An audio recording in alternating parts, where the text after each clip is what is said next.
चाचा लगे तो सोनी सा मुझो लिखियो ही ना है। इन गोटे में अगर सोनी जैसा नफरत करे थी ना वो मां ही आया, पर शादी तक कोई मुझो मिलाप हूंदो आहे। मां सोनी सां शादी करे सॼी ज़िंदगी नफ़रत पंहिंजी ॻीची में नथो ॿधी सघां। तुंहिंजो भाउ कासिम मुंहिंजे रहमो करम ते ज़िंदा आहे। जेकॾहिं अदा खे वठी वञी तूं माई गुलनार खे उनजे साम्हूं न मारियो न तुंहिंजे भाउ जो लाश तुंहिंजे साम्हूं मिलंदो। वैसे मूं वात खोलियो न मुझे कल तव्हां खां हज़म कोन थींदियूं ऐं तव्हां मूंखे पोइ मारे विझंदव। सच ॿुधाए त तूं किथे जो आहे ते ख़बर खोटे दवन करे छॾींदो आहे। वैसे जेकॾहिं तव्हां सच ॿुधण चाहियो था त पोइ ॿुधो। हितां निकिरण खां पोइ कासिम खे हसीना बेगम अगवा कराए वई। अस्सलाम वालेकुम दोस्तों, पंहिंजा वेरी जी न्यू ऐं ज़बरदस्त अपडेट खणी हाज़िर थी चुका आहियूं दोस्तों। इन खां पहिरीं असांजे चैनल ते न्यू आयो त सब्सक्राइब करे ऑल ते क्लिक कयो दोस्तों, ऐं वीडियो खे मुकमल ॾिसंदा कयो ताकि तव्हांखे सॼी अपडेट सम्झ में अचे।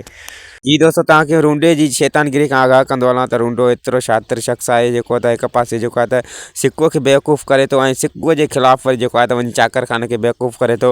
माना ॿिनि धुरनि खे विढ़ाइण जी कोशिशि जेको आहे त रूंडो करे थो ऐं तंहिं जे थो चाकर ख़ान हुकुम जारी कयो आहे त तव्हांखे जेको आहे त गुलनार कासिम ऐं गुलनार जे भाउ केर बि तव्हां हथ अचे तेसीं ताईं वापसि न पहुचिजो। दिलावर खे हुकुम थी चुको आहे त इन्हनि टिनी मां जेसीं ताईं हिकु हथु न अचे त तव्हांखे वापसि न आहे मोटिणो आहे। मां तव्हांखे ॾसींदो वञा दोस्तों त नेक्स्ट एपिसोड में तव्हांखे ॾिसण लाइ मिलंदो त हसीना बेगम जेका आहे त उहा जाबिर ॾे कॉल कंदी ऐं जाबिर खे इहा धमकी ॾींदी त तुंहिंजो भाउ कासिम जेको आहे त असांजे रहमो करम ते आहे।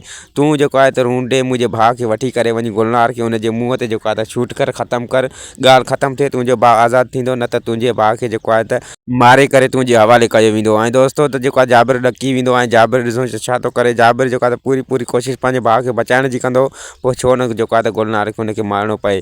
थी सघे थो त हू रूंडे खे वठी ऐं गुलनार खे जेको आहे त ख़तमु करे। हसीना बेगम हुन ते जेको आहे त भारी पइजी वई आहे दोस्तों, ऐं हसीना बेगम चाहे थी त मुंहिंजो जेको आहे त कमु थिए अॻु में, जीअं त मां बची सघां चाकर ख़ान जे क्रोध ऐं आवी खां। दोस्तों नेक्स्ट एपिसोड में तव्हांखे इहो बि ॾिसण लाइ मिलंदो त दिलावर जेको आहे त वेंदो ऐं कामयाबु थी मोटंदो ऐं जाबिर जो को माण्हू खणी ईंदो जंहिंखां जेका पुछा काछा कई वेंदी त तोखे माना गुलनार जी ख़बर हूंदी। जाबिर जेको आहे त तव्हां सां गॾिजी करे इहो कमु कयो हूंदो ऐं इहा पुछा जेको आहे त चाकर ख़ान पाण पंहिंजे सिर कंदो दोस्तों, ऐं उन जेके जेको आहे त तशदुद जो निशानो बणाईंदा ऐं उनखां पूरी जेको आहे त पुछण जी कोशिशि कंदा दोस्तों। तंहिं ते हू चाकर ख़ान खे ॿुधाईंदो त ॿी का बि मूंखे ख़बर कान्हे, बाक़ी कासिम जी इहा ख़बर आहे त कासिम जेको आहे त हसीना बेगम जे वर चढ़ी वियो आहे। उमेद आहे दोस्तों त हीअ वीडियो तव्हांखे पसंदि आई हूंदी। वीडियो पसंदि अचे त लाइक सब्सक्राइब शेयर ज़रूरु कंदा। वरी मिलंदासीं तव्हां सां काई न्यू वीडियो जी अपडेट सां गॾु। ख़ुदा हाफ़िज़ दोस्तों, दुआनि में यादि।